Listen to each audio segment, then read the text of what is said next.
I don't believe in things that take power away. There is not an eminent doctor in the world Pierce, that would agree with Pierce, it. Do you think you know more than doctors? I can't become clinically depressed. Why do you know? Because I don't believe in it.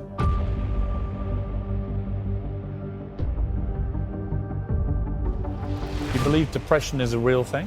I believe that feeling depressed is real. I don't believe depression as a clinical disease is real, no. Really? Correct. You don't believe people can be clinically depressed? I think PTSD is very real. Unfortunately, I have some friends who suffer from that. I know that feeling depressed is real.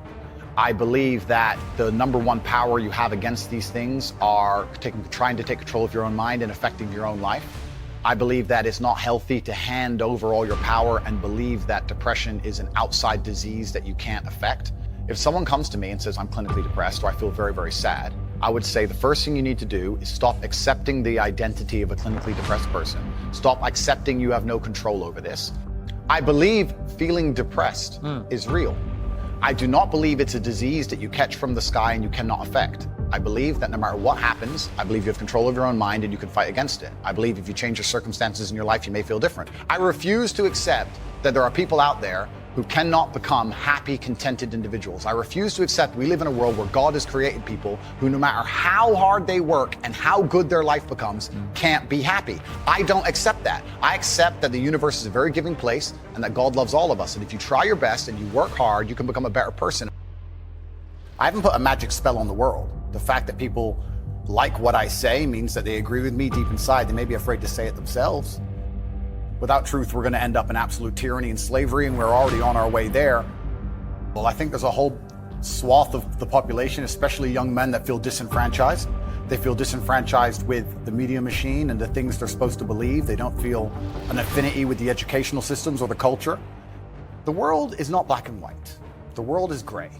It's very difficult to sit and make black and white assumptions about anything. You need to be teaching young men to understand that the world is very, very difficult. It's hard to be a man. You're going to feel bad sometimes. You need to suck it up and perform anyway. Not to sit there and cry your eyes out or blame other people. And you're a full-grown man. You're a full-grown adult. When's the last time there's been a serious problem in your life that you completely ignored and it fixed itself? Never, ever. So if I wake up, it's not I'm thinking if I'm happy or not. If I'm not devastated, I'm happy. It's black or white. If it's not black, it's white. So even if I wake up and I'm furious and I'm stressed and I'm pissed off and I got much to do, I'm still happy. And it's also really, truly amazing how what you define in your mind, the limits you set in your mind of what happy is and what happy isn't, becomes very, very true. I've decided I'm happy. My happiness barrier isn't this little giddyish at the top. My happiness is everything besides feeling distraught. That's how I've designed it in my mind. So I describe myself as a happy person, and I don't really put much merit on my feeling of the day. I've got things to do. I'm an adult. I get my shit done regardless of whether I'm super happy or slightly less happy. I'm still happy and I still perform, and that's it as a whole. So when I meet guys that go, oh, I want to be more happy, I'm like, bro, that is a stupid, destructive way to try and live your life. So if you're sitting there feeling depressed, it's because you know you're lazy. You know you're not working very hard. So you talk a lot about purpose, and what is your thoughts as to, do you have like an exact answer as to why we are created as humans and why we are here? Like, what is the purpose of life? Why have we been given life? I think we're here to struggle and to learn. I don't think we're here to be happy. That's why when we keep going back to the happy argument, I've always found that kind of frustrating and annoying. When someone goes, oh, but I want to be happy. Why? Why? Why do you want to sit there and laugh?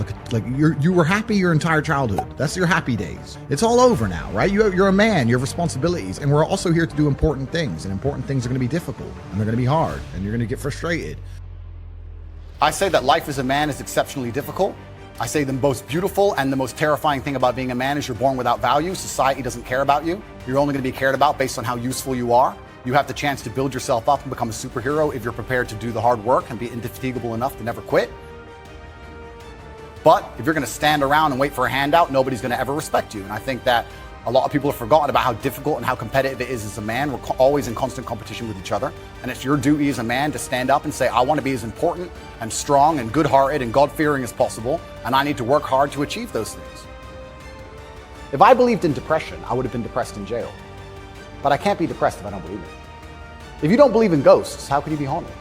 You have two people in a haunted house. One believes in ghosts, one doesn't. There's a knock in the night. One wakes up, calls an exorcist, is terrified, looks for a ghost. The other guy doesn't believe in ghosts. Knock in the night, goes back to sleep. It's the belief